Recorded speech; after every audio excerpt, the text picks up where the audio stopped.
Halo teman-teman semua, apa kabar nih? Uangnya masih ada? Tahu hutangnya malah bertambah? Kita jumpa lagi nih. Buat yang baru jumpa, salam jumpa. Kali ini kita bahas film Sinister Switch. Film ini merupakan sebuah film bergenre thriller yang dirilis pada tahun 2021, tanggal 26 bulan 11. Film ini mengisahkan tentang sebuah keluarga yang pada 6 tahun yang lalu, anak gadis mata wayang mereka yang bernama Olivia diculik. Justin sang ayah merupakan seorang dokter, sementara Kristen sang ibu merupakan seorang penulis sekaligus penerbit. Suatu hari, Olivia kembali setelah 6 tahun jadi tawanan. Namun seiring waktu berjalan, ada sesuatu yang tidak beres pada putri mereka. Bagaimana kelanjutan ceritanya? Yuk kita gaskan saja ke alur ceritanya.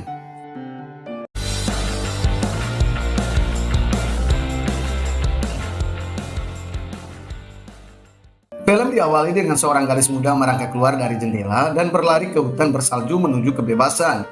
Sementara di lain tempat, Kristen dan bersama rekan kerjanya Annie sedang asik membahas tentang buku yang akan mereka terbitkan. Tiba-tiba HP Kristen ditelepon oleh seorang detektif untuk memberitahu Kristen bahwa putri mereka yang hilang telah kembali dan sekarang sedang berada di kantor polisi. Sesampainya Kristen di kantor polisi, ia menangis histeris di depan suaminya yang terasa asing. Hal itu karena Kristen dan Justin sedang renggang, mereka pisah ranjang. Katanya sih untuk sementara waktu. Sementara Olivia sedang diwawancarai oleh pekerja sosial. Menurut pihak kepolisian, sebenarnya korban penculikan ada 4-5 orang. Namun keterangan Olivia belum secara detail, sehingga pihak kepolisian butuh waktu lagi untuk mewawancarai Olivia. Justin menyamati Kristen lalu membawa pulang putri mereka. Namun sebelum pulang, sang detektif memberitahu mereka bahwa Olivia mengalami amnesia. Sesampainya di rumah, mereka pun mulai mencairkan suasana, namun Olivia hanya diam saja. Ia tak sedikit pun menyahut pembicaraan Kristen dan Justin. Namun Justin dan Kristen tak keberatan. Mereka paham bahwa Olivia tentunya butuh waktu untuk kembali normal setelah peristiwa yang membuatnya menderita. Dan malam pun ia beranjak tidur bukan pada tempat yang sering ia tidur semasa kecil. Namun Kristen dan Justin sangat memahami tingkah anak gadis itu.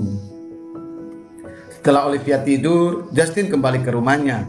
Sebenarnya ia ingin sekali menginap di sana, namun Kristen tak mengizinkannya. Esokan paginya, Olivia heran sebab ia tidak melihat Justin bersama mereka. Kristen terus berusaha memulihkan ingatan Olivia, mulai dari melakukan permainan semasa kecil hingga menceritakan semua mainan dan boneka milik Olivia. Namun Olivia merasa tertekan. Ia tak mau kenangan pahitnya kembali teringat.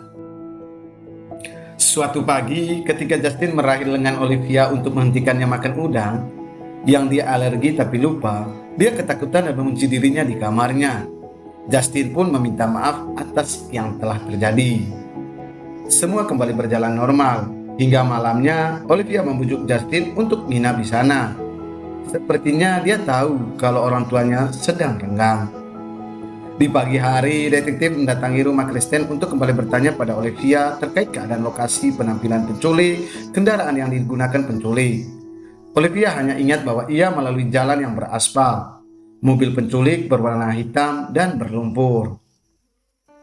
Detektif terus memberikan pertanyaan lain sekitar peristiwa penculikan itu.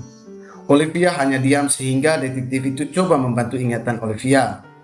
Pada Olivia, detektif menceritakan bahwa Olivia diculik bersama dengan 5 gadis lain yang seumuran. Dan kini hanya Olivia yang ditemukan. Mendengar itu, Olivia membantah pernyataan detektif itu. Dia mengklaim dia tidak bersama gadis-gadis lain. Dia juga tidak tahu bagaimana menemukan mereka. Namun detektif itu terus bertanya sehingga Olivia merasa tertekan lagi dan pergi ke kamarnya. Olivia merajuk. Di lain hari, Justin mulai mencurigai sikap Olivia yang aneh. Ia pun suka bertanya-tanya sensitif pada Olivia. Ketika mereka pulang belanja-belanja, sahabat masa kecil Olivia yang bernama Beth menjenguk Olivia. Saat Beth memanggil Olivia, Olivia hanya menyambut kehadiran Beth dengan wajah datar. Keduanya pun ngobrol di kamar Olivia. Saat ngobrol, Beth merasa janggal dengan sikap Olivia yang tidak seperti yang ia kenal.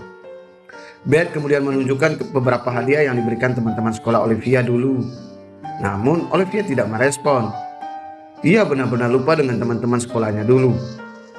Ia lalu membentak Beth dan mengatakan kalau ia telah memiliki sahabat sejati di tempat tawanannya dulu.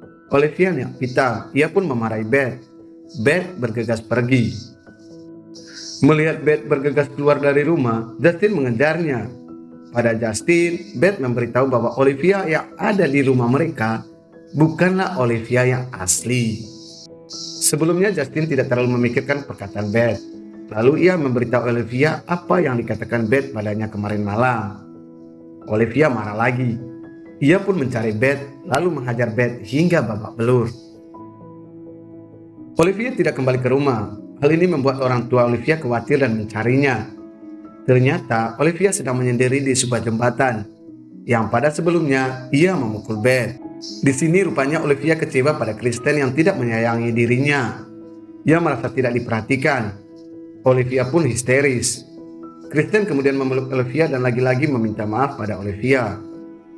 Malamnya pun sebelum tidur, Kristen melihat foto masa kecil Olivia.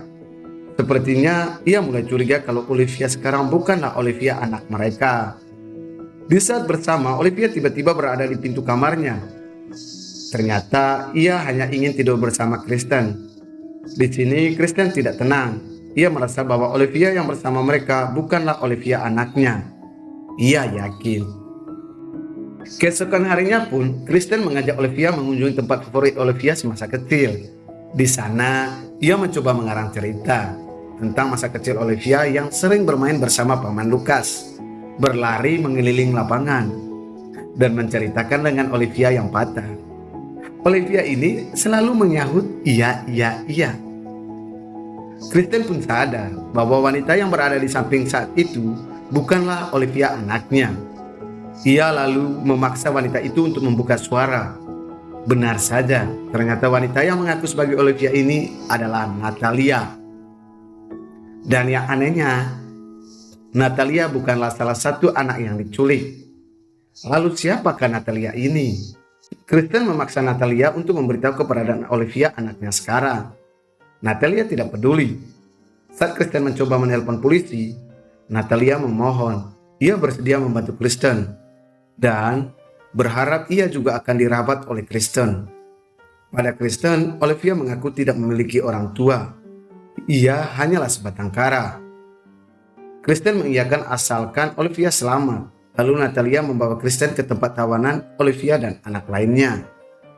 Di sana Kristen merobos masuk lalu mencari Olivia. Olivia ternyata disekap di sebuah ruangan khusus. Kristen memeluk anaknya, lalu membawanya pulang. Saat hendak kabur, Natalia berteriak-teriak dengan sebutan ayah. Ayah! Seseorang muncul lalu mengancam membunuh mereka bertiga. Rupanya Natalia berperan sebagai Olivia agar dapat menguasai harta milik Kristen. Karena misinya gagal, sang penculik pun marah. Namun dari belakang Olivia menghantam kepala sang penculik dengan sekop. Ia pun terkapar. Katanya penculik, tapi hanya sekali pukulan langsung terkapar. Mungkin ini penculik yang bukan golongan psikopat. Ia pun ditahan. Semua gadis itu kini terbebaskan. Olivia Natalia kini menjadi sebuah keluarga baru. Dari peristiwa itu, Kristen berhasil menulis sebuah buku yang berjudul One Doctor Lost, Two Doctor Found. Ending yang sangat menataliakan.